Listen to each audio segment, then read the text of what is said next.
এইটো বৰ ধুনীয়া বিজ্ঞানৰ পৰীক্ষা। এইটো এটা মৰম লগা খেলা বস্তু হয়গে। দুটা পিংপং বল লোৱা আৰু এডাল সূতা বেজীৰ সহায়ত বল দুটাৰ মাজেৰে পাৰ কৰা। সূতাৰ শেষৰ মূৰত এটা গাঁঠি মাৰা। ইয়াৰ দ্বাৰা চিয়ৰ হোৱাৰ যে সূতাডাল ওলাই নাহে।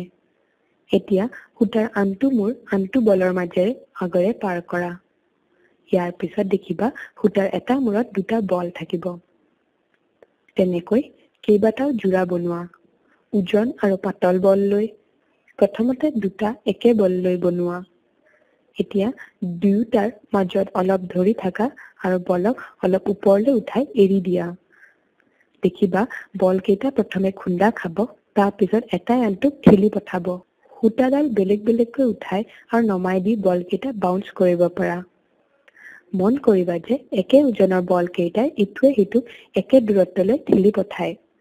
এইটোৱে হৈছে কনজাৰভেশ্যন অফ মমেণ্টামৰ সূত্ৰ। পিছৰ বাৰ এটা পাতল আৰু এটা ওজন থকা বল লোৱা। দেখিবা ওজন বলটোৱে পাতলটোক বহুত দূৰলৈ ঠেলি পঠিয়ায়, কিন্তু ওজন বলটো বেছি দূৰলৈ নাযায়। শেষৰ বাৰত এটা ওজন বল আৰু পিংপং বল লোৱা দেখিবা। আশা কৰা মতে পিংপং বলটো বহুত দূৰলৈ যাব।